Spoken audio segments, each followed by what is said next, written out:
12-foot gator relocated after visiting Air Force Base. Again. Bear steals package of Oreos from California home. Trouble in rowdy resort town. And a 90-year-old truck driver, oldest truck driver alive. All this and more coming up on the Talking Gruse. The Gruse. Good Lord. And so... What is with you and the gruesome stories today?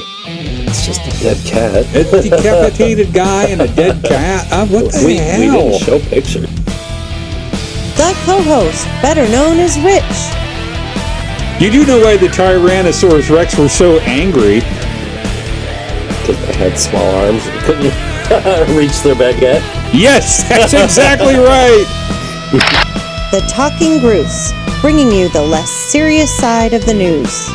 Brought to you from the Rocket Courier Studios in Tempe, Arizona. Now, your host, The Gruse. Hello, everybody. Welcome to the next installment of the Talking Gruse. How you doing, co-host? Not too bad. How you doing? Good. Hey, so let's mix it up a little bit today. Let's go ahead and let's start our show off this week with the world records. Let's go with that and roll on into the actual news after that. Be different today. Yeah. Yeah, why All not? Right. So here we go with strange world records.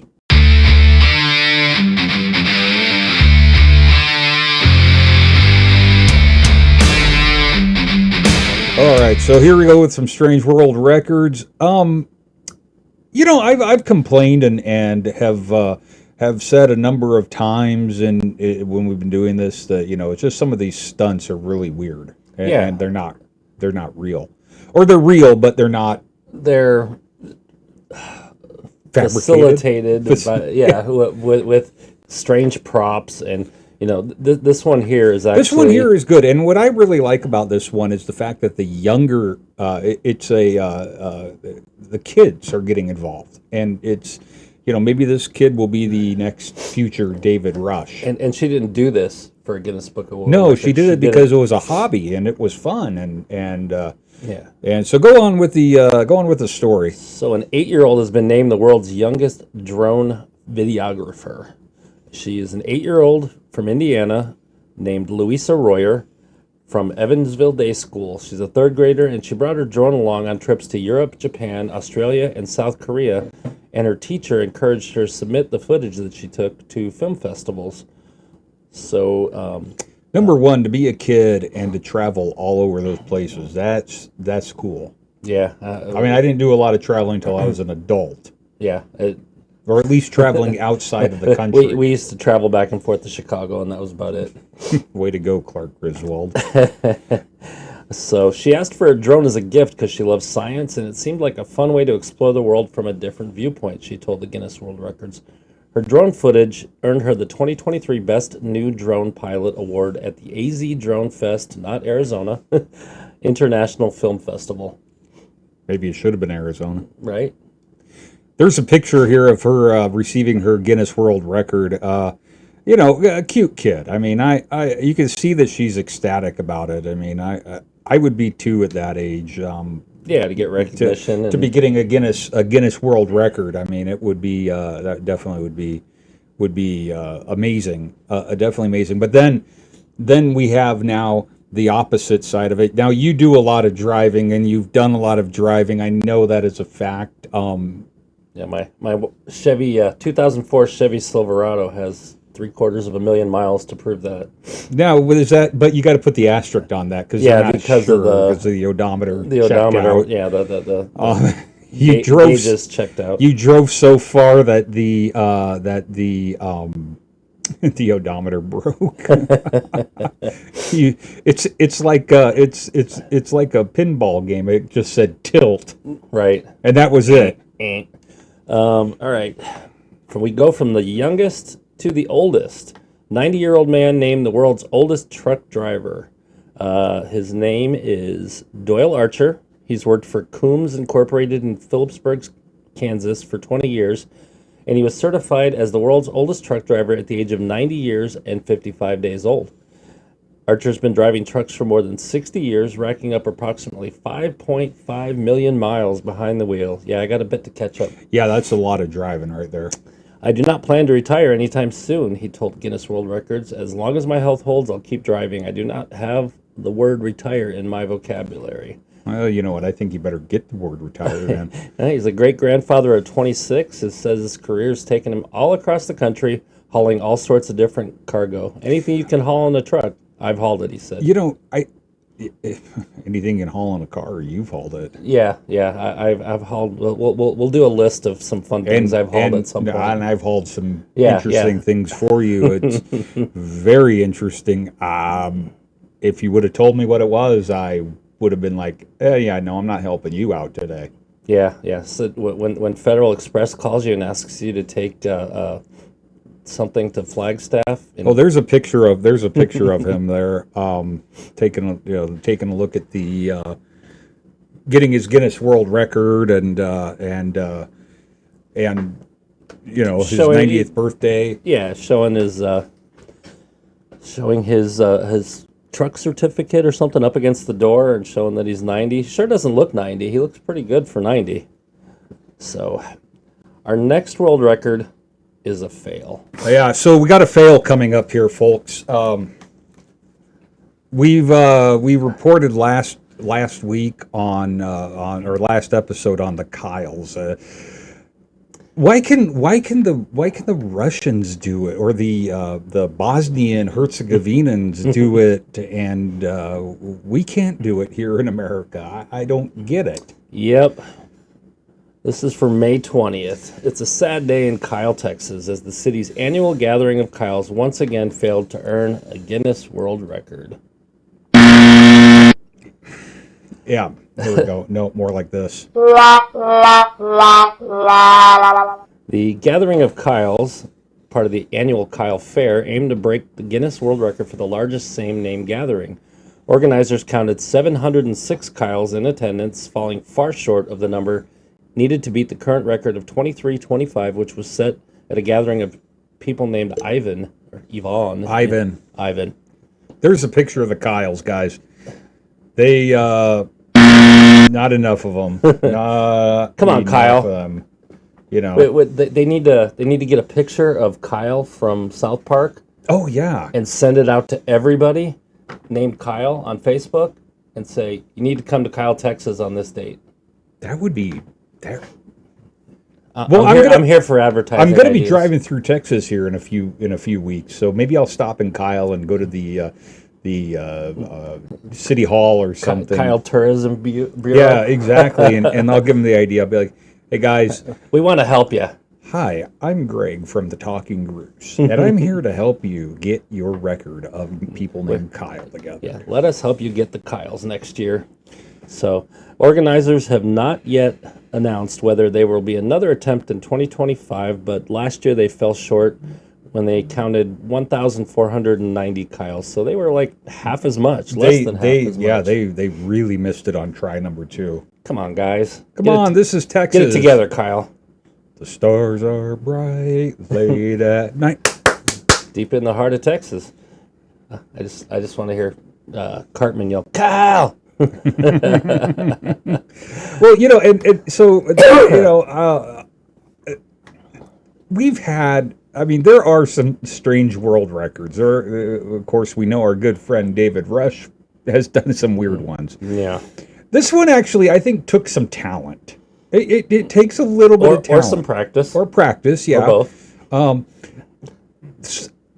I have a huge nose. It has its own zip code, in fact. Yeah. My one of my favorite shows is the Catholic guy on Sirius XM radio. Guy's name is Lino Rulli, and his Facebook page says, "I'm a man with a very big nose." Lino, think you could break this, buddy? Yeah, definitely.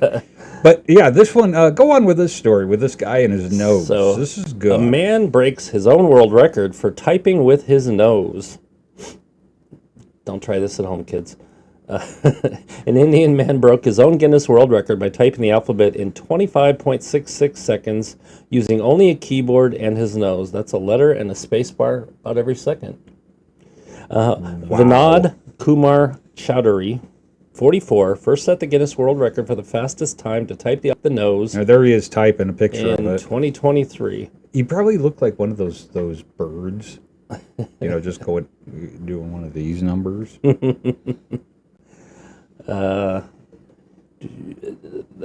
He logged in 2023. He logged a time of 27.8 seconds. He broke the record again later at 26.73, and this time he got it down to less than 1 second. While Greg attempts to nose his keyboard. Yeah, that didn't work. Maybe if I took the hat off, it would.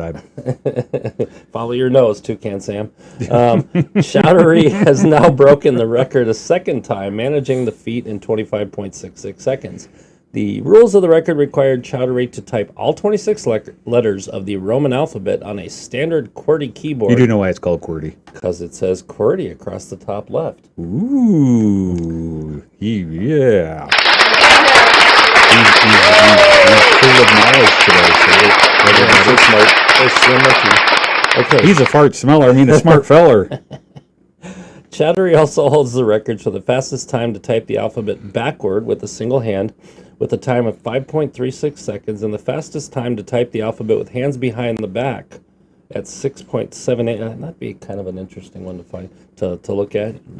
That reminds me of the scene from the movie Amadeus where he had to play. What was it? Concerto number 5. No. Anyways, he had to play one of the. He had to play some Bach in the manner of Bach, and they laid him out in the movie. They held him down, held him up so he was on his back, and he's playing the harpsichord like this. Oh, I think I do remember that scene, yeah. Okay, my profession has been typing. That's why I thought of making it a record in it, which is both my passion and my livelihood remain, he told the Guinness World Records. Our favorite people, the adjudicators. So, I was going to ask you earlier with the 90-year-old truck driver, it made me think, Autobots. Do they do life insurance or car insurance? A little bit of both. Yeah, maybe. We do both as humans. That's so, true. Just saying. So. Now on to David Rush. Okay, so Rush outdid himself these last couple weeks. He's done 4. He's going hard at the. Yeah, he's he really wants pushing. To retake the record. He's hungry. Yeah, he's hungry. Now he did blindfolded juggling, which that is actually, I would say that is a very for over an hour. Yeah, I would say that is an actual very good. It's not a ridiculous thing. That's a talent. Right. That's something we couldn't do with not blindfolded. Yeah, something I couldn't even do. Maybe if I had enough to drink, but then he goes on to breaking another one, which is ridiculous. Well, you know what? Let's do this. Let's go ahead and cut to the video. We have a video here of David Rush explaining his how he went about breaking that world record of juggling. So let's go ahead and go on to the video. It finally happened. I can't believe it. After 8 years, someone broke my very first record. As you know by now, my 2024 goal is to hold the most concurrent Guinness World Records titles, with over 300 records broken in total. And I've lost nearly half of those at some point. It's pretty common for records to be broken. But in 8 years, there's one that I've never lost until now. Now, I learned how to juggle when I was just 8 years old. My uncle gave my brother and I each 3 juggling balls when we were hanging out in his warehouse in Seattle, and I figured out the pattern on the floor first. My brother figured it out in the air. While it took him just 3 days to learn, it took me the entire summer. I won my first beauty pageant in high school for Mr. Bora High School with juggling as my talent, but it was at MIT where I took a PE juggling class my freshman year between the 2 semesters that I really got into juggling. Started juggling for hours every day. Started the juggling club, and the rest is history. In 1993, my uncle gave my brother and me 3 beanbags each in his retail warehouse in Seattle, and ever since, I've juggled, logging close to 10,000 hours. And in 2015, I decided I didn't just want to be good at juggling. I wanted to show myself that I could be the best in the world at something. My goal was clear: to break my very first Guinness World Records title. I trained to beat the fastest half-mile run while juggling, but after 2 years, and 2,000 miles of training, I hurt my knee. I realized that after 200 hours of doing the basic 3-ball cascade, I could almost do it with my eyes closed, but maybe not while juggling. The record for the longest duration blindfolded juggling stood at 6 minutes 29 seconds, so I practiced standing still. In October of 2015, when I passed the record in front of 300 people, they all cheered and got so excited that I immediately overthrew and dropped a ball, but still broke the record with a time of 6 minutes 34 seconds, besting the previous record by a mere 5 seconds. A year later, I upped my mark to 22 minutes 7 seconds, and a few years after that, I increased it to 32 minutes 7 seconds. But the first record I had ever held had been in my name continuously the entire time until now. Someone else from Australia broke my record and successfully challenged it with a run of 43 minutes 30 seconds. My only main concern here, though, is that the blindfold used was a little bit dubious, to say the least. But there's no way I'm gonna let my very first and most sentimental record remain in another person's blindfolded hands. I have to take it back. Fortunately, I've been training. I recently broke my hardest record ever, the record for the longest duration juggling at 13 hours, 10 minutes continuously. So I'm in a really good position in my juggling career to break it. Getting over the old mark of 12 hours and 5 minutes took me 4 tries. So I got nearly 40 hours of training in during official attempts doing just the 3-ball cascade continuously. It's safe to say, I will not quit until I regain my blindfolded record. So I set up in the gym, donned my blindfold, and juggled, and juggled, and juggled.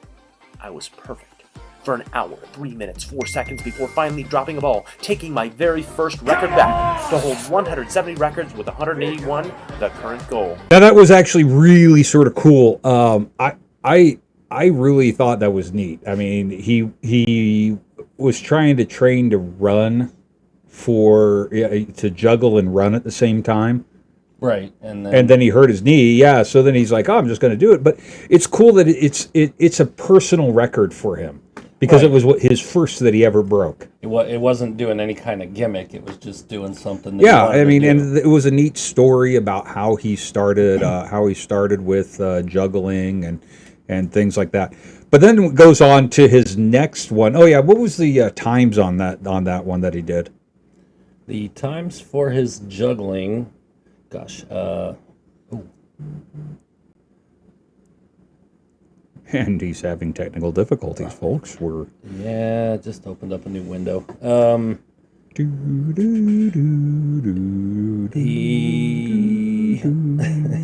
He returned on the record 3 occasions to increase his time, managing to juggle for 32 minutes 7 seconds in 2021. He lost the record for the first time in 8 years when an Australian performer clocked a time of 43 minutes and 30 seconds. Rush said recently setting the record for the longest duration juggling at 13 hours and 10 minutes served as preparation to retake the blindfold version of the record, which he did for 1 hour, 3 minutes, and 4 seconds before he dropped the ball. Oh, well, at least he's not a professional ball handler. Yeah. But then so he did that one, and then he wound up doing it, and that brought him to what, 170? That was his 170th concurrent Guinness World Record. So that put him 11 away then, or 10 away. 10 away. Yeah, Silvio Saba holds 180 titles. Silvio, we still want you to come out of out of hiding. Yeah, come out of hiding. Don't fear it. You're going to make good copy for us. But then he comes around and he does one that's totally off the wall and ridiculous. Serial Guinness World Record breaker David Rush covered his head in shaving cream. Okay, so here comes we're going to just go to the pictures of these guys as we read about this article. So as we go on about these. The main picture of the main picture at the top of the article here, it looks like a dang Star Trek character or something. Well, it's like something you would see on Bridgerton as a hairpiece or something, or wig. Oh yeah. Except for it's got blue balls, which if you ever watch Bridgerton, there's no worry about blue balls in that show. Okay. Rush, who previously broke the record for most table tennis balls bounced and caught in shaving foam on the head in 30 seconds, team of 2, multiple times took the individual version of the same record. He said the Guinness World Records rules for the title required him to bounce table tennis balls off a wall and catch them in the shaving cream on his head. He ended up catching 14 of the balls, tying the record previously set by a California man named Ronald Sarchian in May 2023. The two men are now co-holders of the record. This title marks his 171st, bringing him closer to his goal of 181. Okay, so we got 171. All right, he's 10 away from winning. He's 9 away from the tie. And here comes 172. Okay. And then 170. Now 172 is another one that takes talent. 172. Here it is. This one is a team up with a guy named Mike Beecham to take the title of behind the back flying disc catches, the most consecutive. And that would take some talent. Yeah, Beecham and Rush took turns throwing the disc back and forth, each catching the disc behind his back. The duo surpassed the previous record of 50 catches and made it to 72 before a fumbled disc ended the attempt. All right, but he's at 172. But there's 172. Yeah. So 9 away from winning it, 8 away from tying it. And then he goes on to this one is totally stupid. 173. He decides to do stand-up comedy. Yeah, like I was telling you, in as we were getting ready for this, it reminds me of in the 1980s, Howie Mandel used to put latex gloves over his head all the way to his nose, and he would blow it up with his nose. Yeah, that's definitely comedy and training here. Serial record breaker David Rush earned his 173rd concurrently held Guinness World Records title by using his nose to inflate 28 balloons in 3 minutes. Hope he took an inhaler first. That's something you wouldn't be doing. I'd be how gasping. many? You should do how many balloons you can fill with snot. It'd be a lot more than 28, especially during allergy season. Yeah. Rush, who is on a quest to hold the most concurrent Guinness World Records titles, also held the 1-minute version of the record, but the 3-minute version took him 42 attempts to achieve. He was able to eventually inflate 28 balloons in the allotted time, enough to become a co-holder of the title with fellow serial record breaker Ashrita Furman, another one who we have not heard of before now. Yeah, but Ashrita, I mean, he probably isn't up there like Rush and Silvio. Yeah. I mean, come on, Ashrita. Yeah, get on. Get on the books. Get on the books. Get on. I want a 3-way race. It's like the 3-way race at the baseball game, the hot dog, the ketchup, and the relish. Ketchup, mustard, and relish. Running. Well, it depends on, if you're, which ballpark you're in. Yeah, that's true. You got the legends here with Johnson, Williams, and Mark Grace. Yeah, oh, that's right. They all put the caricature-looking costumes on. Yeah, and then you got the different types of sausages in Milwaukee. Yeah. So. But yeah, we want a 3-way race just like that, guys. All right. Well, that was a little interesting of a start, a little lighthearted world records. World records, and we did it backwards today. We're gonna do some fun stories.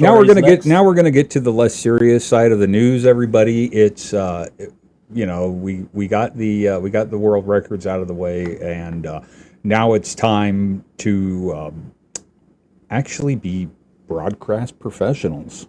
Let's go. All right, here we go with the less serious side of the news. The Talking Gruse, bringing you the less serious side of the news. All right, now we're back, everybody. It's time for some the less serious side of the news. This is exactly what we talk about. It says right there, the less serious side of the news. Here we go. We've always we were joking on the last episode that we figured out what happened to the alligator that decided to take a break on the airbase. Yeah, he went through Starbucks drive-thru. Yeah, and then the bank because he didn't have any money. But in all actuality, we did find out what happened to that alligator. Yeah, he went back to Florida's MacDill Air Force Base. He was relocated from there to a new home, but first he was first spotted at the Tampa base in April, and then he was ejected, but put in a second appearance last week, the week of May 20th, outside the Med Group facility. Base officials made arrangements for the alligator to be permanently relocated to Gatorama and Crocodile Adventures. Gatorama. Gatorama. and the Crocodile Adventures in Palmdale, a facility located about 155 miles away. And they dubbed him Major McDill in honor of the base. And there's the Major getting out to go into his new home there. Did you know that alligators, they feed them marshmallows to get them to come up? They love marshmallows. I don't blame them. I love marshmallows. But make them some s'mores. Yeah, but their bodies don't process sugar, so you can give them marshmallows all day long. Oh, they won't get fat from carbs. No. I wish. Why can't I do that? Right? Anyways, go on. So, Major McDill has now been relocated, and he is safely at his new home, and hasn't been turned into alligator. So he got a job basically. Yeah. He got a job. Now he gets to go. He probably is going to get fed marshmallows. I mean, you know. He once again, guys, the co-host does not know how to silence his phone. This is a reoccurring theme on our show. Sorry about that. Okay. Anyways, maybe you were drinking too much of the beer. Yeah. The beer from yeast inside of killer bees.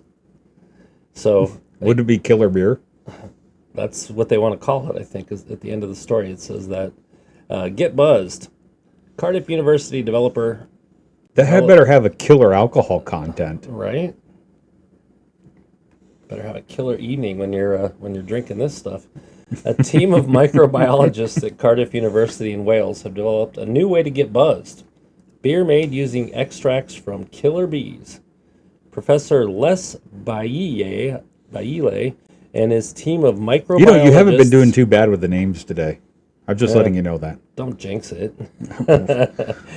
From the School of Pharmaceutical Sciences visited Namibia to work together with the University of Namibia, let's say that 5 times fast, scientists on a sustainable environmental developmental project. And while in the country, they became interested in Africanized bees, also known as killer bees.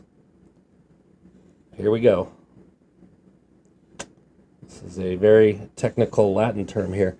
Saccharomyces cerevisiae, yeah, I said it, commonly known as brewer's yeast, is found in the gut microbiome of honeybees. I like brewer's yeast a lot better. Yeah. When working on a project in Namibia, we isolated the brewer's yeast from killer bees that died naturally. Wink, wink, nudge, nudge, know what I mean? Bailly said in a Cardiff University release, we got back to Cardiff, we used the isolated killer bee brewer's yeast, along with yeast from Welsh honeybees. So it was kind of a joint venture. It was a multinational adventure. Yeah, something like that. You know what that reminds me of is, it makes me think of like Civet coffee. Don't know what Civet coffee is. Not a coffee drinker. It's a coffee bean that has been eaten by a monkey. Oh. And pooped out because the monkey can't digest the coffee bean. Oh, like alligators with exactly. And they pick the coffee bean out of the monkey's poo. Yeah, no. I wouldn't drink it. I would not drink it. But it's supposed to be some of like the best coffee out there. It reminds me of that scene from Austin Powers where he takes Fat Bastard's poo that was bubbling and he takes a drink and goes, ooh, it's a bit nutty. I was going to say they call it the Mr. Hakey blend. So when we got back to Cardiff, we used the isolated killer bee brewer's yeast along with yeast from Welsh honeybees. So it was a hybrid. The killer bee beer is a side project for the team whose main project, PharmaBees, is aimed at the development of new drugs. They're seeking to collaborate with a brewer to release killer beer to the public. Proceeds of the sales from the brew would go towards supporting the team's research. I bet that beer is the bee's knees. Right? Just saying. Honey, get me a killer beer. Oh, good God. And well, so I love a lot of the stories that happen foreign. That we cover. This one has got to be one of the funniest ones. This one is probably the funniest one. I mean, I'm sure it's a serious thing down in Mexico, but it is hilarious to watch this video. It's serious if you're the one in the video, but let's show the video. Yeah, let's first. go ahead and get over here. Here comes the video, guys.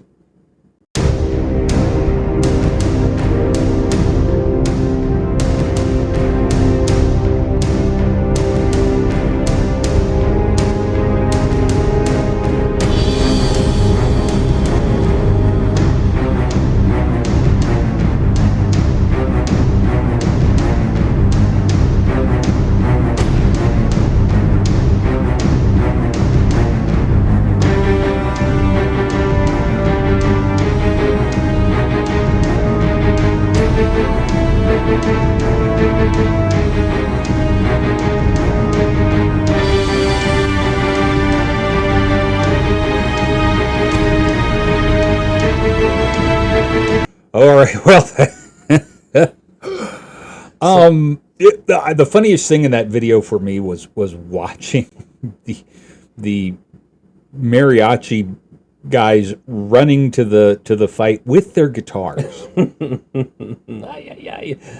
Well, I was hoping that they would start using their guitars, like the.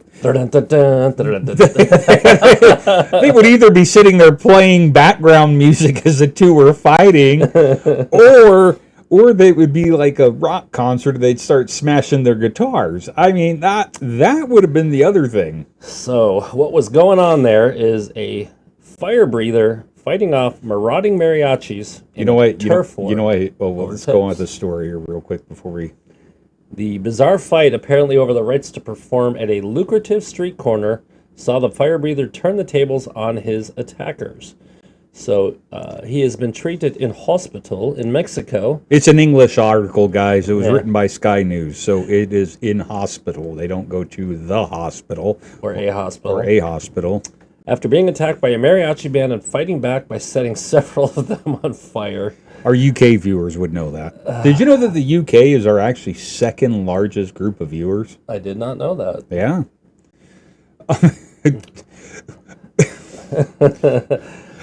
Security camera footage of the bizarre fight shows one of the mariachis chasing the fire breather, placing him in a headlock before punching him multiple times. I wonder if the fire breather's name was Godzilla. Right? Placing him in a headlock before punching him multiple times as traffic on a busy street stops. The fire breather is then seen on the pavement as 5 of the band members come and kick and punch him in front of a taco restaurant. You know what it was? It was like the Incredible Hulk. Don't make me angry. And I'm sure the more angry he got, he was like, I'm going to breathe fire on you. And they were in front of El Inferno Taco Shop, which is the Mexican word for hell.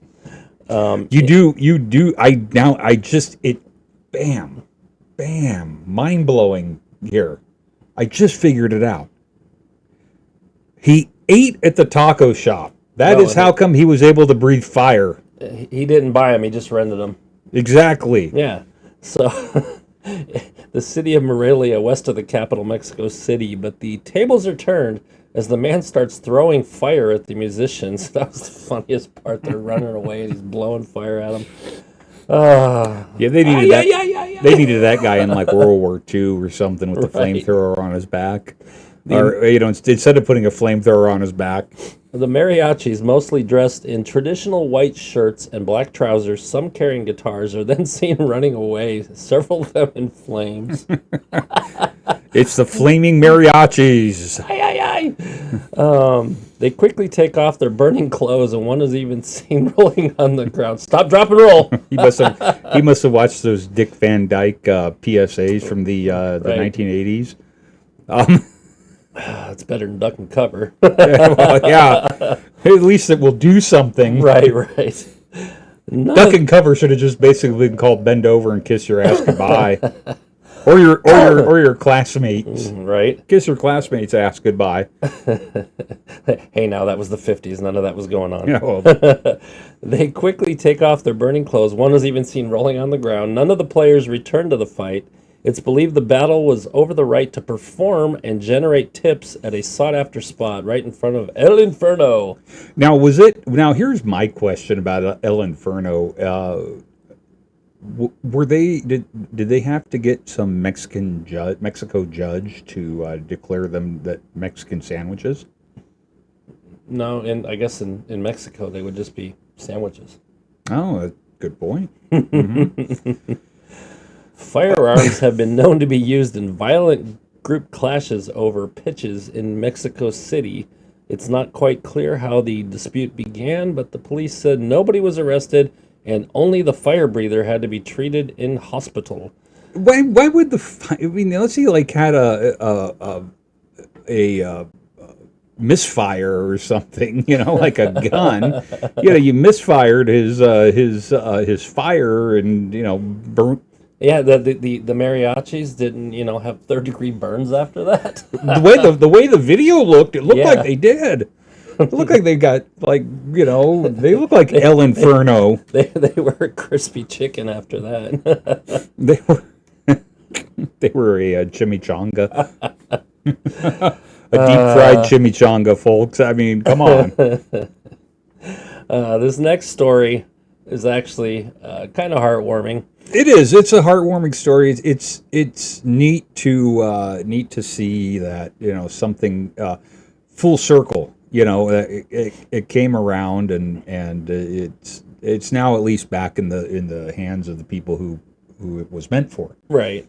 So a chance eBay encounter has returned a long-lost charm to a Utah family. A Utah woman was reunited with a long-lost family charm after she randomly came across it on eBay.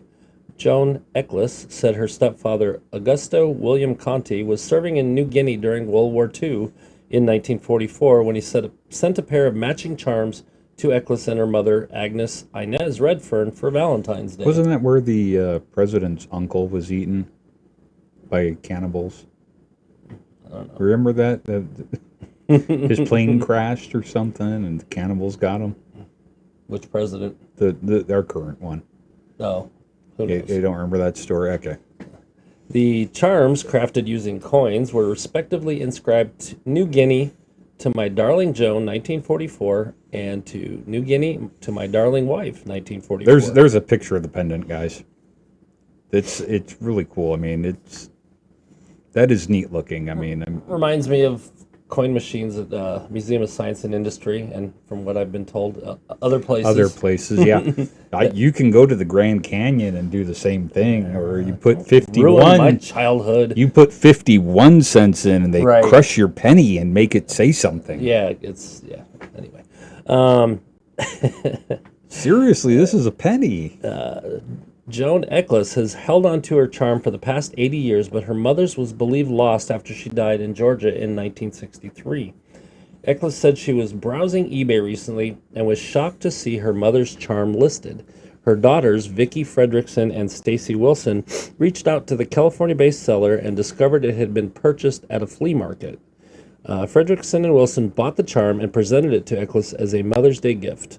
It's a story of hearts coming back together where both literally and physically she has a memory back, and we have this to continue on our family for decades and years to come. Then that's really sort of neat. I mean, that is cool that it finally made its way back home and or right back to the family, and it's like you said, a heartwarming story to hear. But it's once again, it's bizarre that it took its. I mean, I don't know where it went. It's traveled. That pendant has traveled. Yep, I'd like to see some of my family heirlooms pop back up on eBay. I don't think I have any. You lived on a diet years ago. Everybody, so years ago, the co-host lived on a diet of Oreos and Power Bars, and I swear that's all he ate. Breakfast cereal. Oh yeah, at all hours of the day. And barbecue chicken sandwiches. Once again, plain on plain with a little barbecue sauce. But now we have another story that does have something to do with Oreos, and I can't blame this bear. No, not at all. A bear has broken into a home, and it was even caught on camera, breaking into the California home, leaving with only one stolen item, a package of Oreo cookies. Were they double stuffed? I hope they were. It'd make it worthwhile. And the bear's going to have some fun diarrhea later. Unless his body doesn't process it. I saw the other day. I was grocery shopping, and they had Oreos, of course. They had double stuffed Oreos. They had mega stuffed Oreos. 16-year-old me is like, Well, 50-year-old me was like, I didn't buy any though, because at 50 you can practice restraint, and right. I mean, right. Ooh, Oreos. A video recorded in the Canyon Crest Drive area in Monrovia shows the bear entering the home through a window and exiting with the package of Oreos dangling from his mouth. There he is, getting out of the house there with the Oreos in his mouth, folks. That is just classic. It reminds me of. Did you ever watch the Cleveland Show? Yes. The bear in the Cleveland Show. Yeah. There you go. I can't remember the character's name, but like Ursa or something. That was the bear's wife. Okay. Yeah, it was supposed to be a play on Ursa Major. Yeah. Ursa Minor. The neighbor of this person, Vina Corey, said the same sweet-toothed bear, now known to residents as Oreo, previously visited her garage to steal a chocolate cake from her refrigerator. I feel like I can't leave a window open with the screen because he literally took the screen out. So that's alarming for me. Hey, when you need your Oreos and when you got your sweet tooth.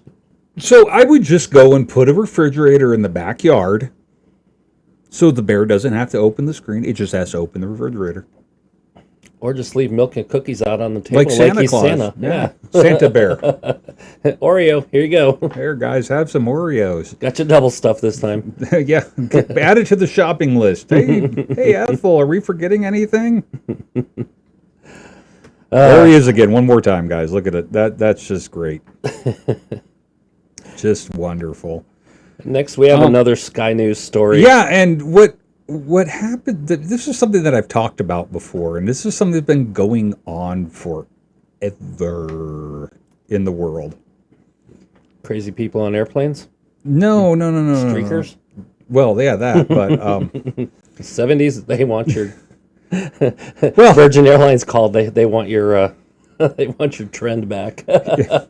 We'll yes, exactly. So this is something that we hear all the time. Not hear all the time, and it hasn't been going on forever. But it seems to be reoccurring that we had a few episodes back. A guy on an Australian plane flight decided to. Pee in a cup or something? Yeah, pee in a cup. Just whip it out right there and pee. Well, this guy one-upped him. Yeah, this guy was even. He's got him beat. And go ahead and go on now. A man who allegedly ran naked down the aisle of a plane in the middle of a flight has been arrested. Australian officers said the man knocked over an attendant, butt-ass naked, on a sprint from a flight from Perth to Melbourne and forced the plane to turn around. Couldn't make it. Yeah. Couldn't make it to Melbourne. Police were waiting at Perth Airport when the Virgin Australia flight circled back, and after being detained, he was transferred to hospital for assessment, where he remains. Two hospital people. It is unclear how or where the passenger removed his clothes. He's been ordered to appear in court. How and where? Okay, so where was on the plane? Probably in his seat. Yeah. Or he went to the lavatory in the back of the plane. Excuse me, I need to go to the loo. I need to use the lavatory. The lav. The lav. Yeah, so he probably went back there and because if you're going to do something like that, At least if I were to do something like that, I would want to go the length of the plane. Was he like ingesting LSD back there and then just like, woo? And then, of course, we always have the famous Alaska Airlines incident. Yeah, well, with the phones. so that's what I'm wondering. Why don't we have any video of this or pictures of this guy running? Not like I want to see the guy running, but Right. but I want to see why. Ding dong cam. Yeah, the ding dong cam or something. You know, people were in a life-threatening situation. Maybe it's just in Australia the kids don't, and everybody. Well, this wasn't exactly a life-threatening situation, even though they turned the plane around. Yeah, well, I mean, if that was here in America, you know, the TSA would have drug them out there. They would have before they got through the skywalk, I think is what they call those things that you board on. Oh, to yeah, the plane. yeah. Before they got through that, they would have thrown one of those silver blankets over him, but they would have drug him out. You know, the TSA would have just drug him out of there, or the air marshal would have had his boot so far up his ding dong. I guess the body cavity search at the airport wouldn't have worked on this guy. No, not at all. But you know, along with now they admitted that guy to the hospital for what, psychiatric evaluation or something. Yeah, he's been ordered to appear in court on the 14th of June, but has not been formally charged. Airplane streaking? I don't know. That's why they call him the Streak. Virgin Australia apologized to guests impacted by the disruptive passenger in a statement. Did they have do they put like counselors on the plane after that to help people process the stuff after, you know, on the flight to Melbourne? We're gonna have to find a different in-flight snack than ding dongs this time. Sorry folks, sorry folks, the menu option of hot dogs is not on anymore. We aren't going to give you 2 eggs and a sausage. We won't be exposing you to any more wieners on this flight. I wish I were a Virgin Airline wiener. You know, so once again, though, the few times that I make a mistake, I got ahead of ourselves here. I forgot all about, you know, the ding dong cam. This article, well, it all goes sort of hand in hand. These last three all sort of go hand in hand. Yeah. Okay, so we had the guy streaking down the airplane. Okay, down that center aisle. Then let's hope he wasn't doing that during like drink service, because I don't know how you could get down that center aisle with that. You know, when they're bringing that cart down. Yeah. Unless he jumped over the flight attendant and like teabagged him while he was going over. Next story. Come on, next story. But anyway, so the this next one, once again, this is something that's been done all throughout the years. Historically, it's an event that happens worldwide.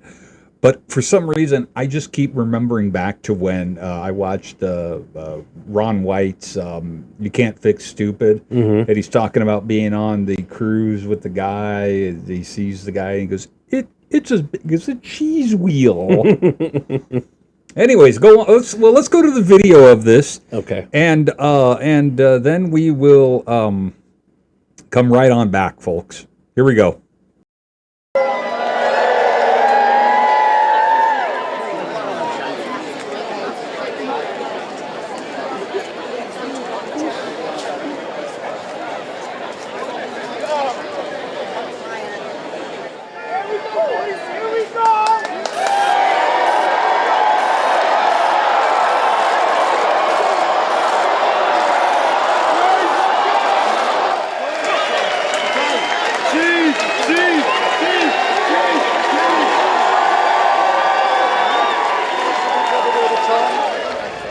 There you go, ready.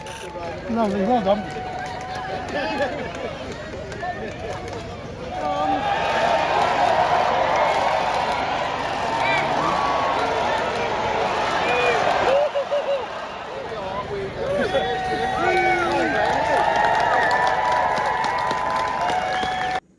All right, so there was a bunch of people chasing a cheese wheel down there. I like how on the cheese wheel they had like red tape one direction and blue the other. Was that so they could see the rotation of it or something? I don't know. Or maybe it was used to hold it together. Looks like it's blue one direction, red the other. Yeah. So yeah, it looks like a spinning wheel. Looks like Flintstones tires, kind of. Yeah, exactly. But go on. Let's hear about this. Dairy-loving daredevils descend on Cooper's Hill in Gloucestershire for annual race. I'd chase a cheese wheel down the hill. I would not, unless I was bubble wrapped or something. I like cheese that much. I like cheese too, but not enough to injure myself over it. The rough and tumble race is notoriously dangerous with bumps At least and you bruises. would get some comfort food when you're done and healing. Yeah, unless you took something into your gut and had to go to the hospital for it. It's guaranteed for many reckless cheese chasers who tend to fall down the hill rather than run. Dairy-loving daredevils descended on Cooper's Hill for the annual cheese rolling race. Competitors ran, slid, and tumbled down the near vertical incline in an effort to catch up with a 7-pound wheel of Double Gloucester, a semi-hard cheese renowned for its strong and savory flavor. Give me some Double Gloucester. Rough and ready race is a notoriously dangerous with bumps and bruises, almost guaranteed for the many reckless cheese chasers who tend to fall down the hill rather than run. The emergency services did not attend this year's event, but said, hey, if you get a cheese wheel stuck up your bum hole, then you're on your own. No, they'd respond to the call-outs, is what they said. I don't think you get a cheese wheel stuck up your bum hole, but you might get somebody else who is rolling down the hill. Stuck up your bum hole. Few competitors managed to stay on their feet all the way down the 200-yard hill in Brockworth on the southwest of England. The race begins when the so-called Master of Cheese, is that like Master of Puppets? Master of Cheese, rocking your brain. rolls a Double Gloucester down the hill. And there's a few pictures in the article showing people tumbling and just looking like it's a free-for-all, which it is. It is, and it was neat, though, is it looked like they had different age groups doing it. Yeah. The competitors then follow with the first one to make it to the bottom, getting to keep the cheese, as long as they don't cut it when they get to the bottom. This year's hill was especially slippery. They probably would have cut it while they were rolling down. Right? Well, and it was especially slippery and muddy, so somebody cut the cheese after a recent rain. Members of a local rugby club lined up at the bottom to catch the tumbling competitors.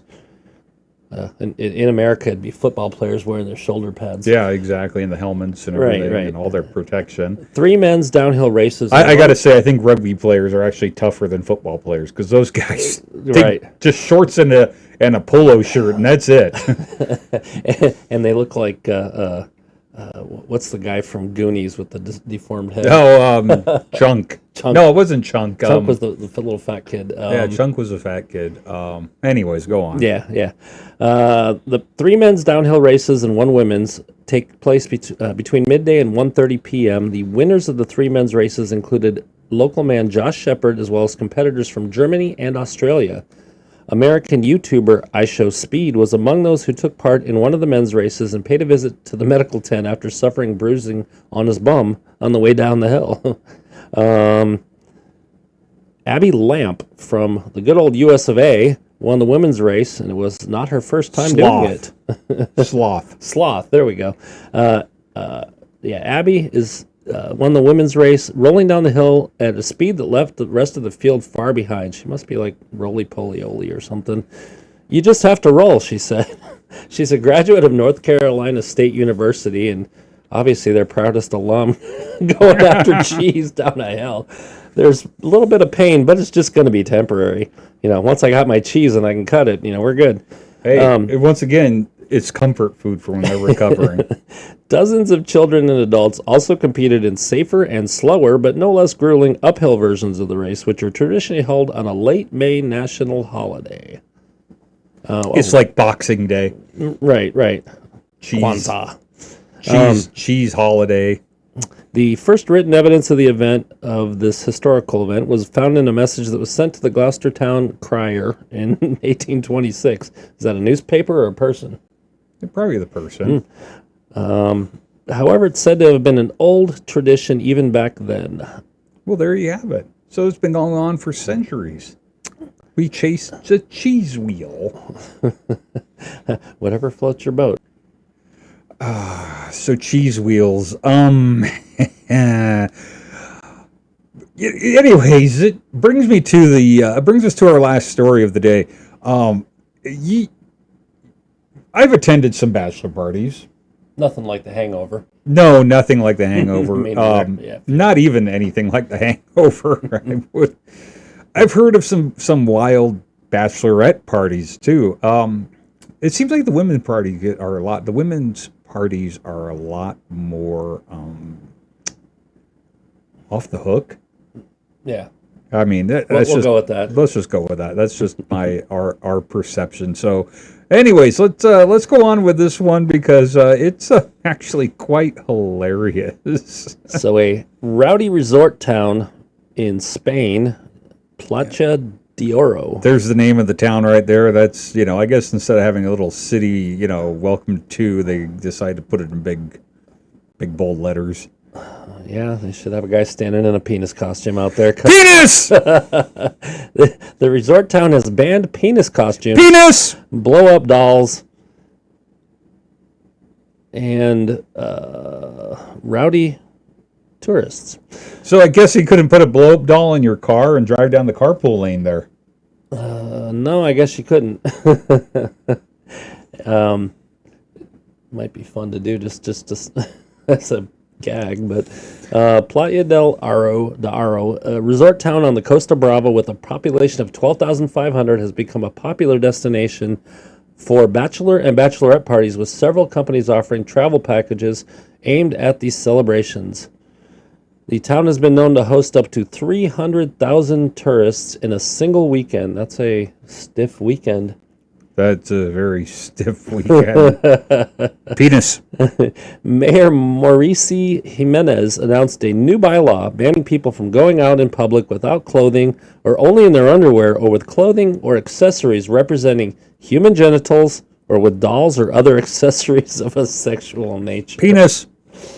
Violations carry fines ranging from $325 to $1,627.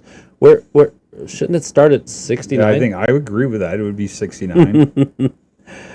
Jimenez. Hey, did you know that 69 is the new 69 is now 70? I did not know that. Yeah, it's because the cost has gone up for eating out. Oh. Jimenez said pre-wedding celebrations have gotten out of hand in the town recently and are threatening the peace of locals. Were they threatening pieces of locals? Or?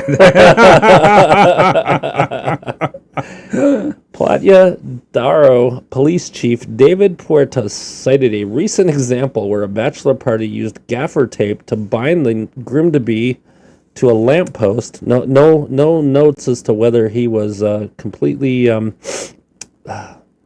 Clothed. Yeah, or not. And his penis wasn't hanging out. And disturbed residents by playing loud music long into the night. What was that? If they used duct tape, it would be a kink, I think. Yeah. Just saying. What song were they playing? I can only imagine. Oh. Hey, you know what? We they did show up today. Yay! We just didn't use them. We just didn't. We didn't need their help today, so they sat in the wings. Anyways, streaking on an airplane. Thank God the music's going right now. The music coming on. Streaking on an airplane. Cheese wheels. And penis costumes. What a way to end the show. Anyways, folks, we've gone nowhere but down. Yeah. The next episode has nowhere to go but up. So anyways, with that, folks, remember... Same as the costumes in Puerto. Yeah. So anyways, with that, folks, let's try this again. Don't forget to like, subscribe, click the bell. You'll get notifications when we update, send our shorts out. And I think it's time that we wrap this penis up. And It seems like he already sent his shorts out. So, anyways, everybody, I think it's time we put this penis to bed. yeah, okay. Okay. All right. No quick wit on that one. No, it doesn't. Hey, you guys have a good 2 weeks. We'll see you then. And let's hope there's no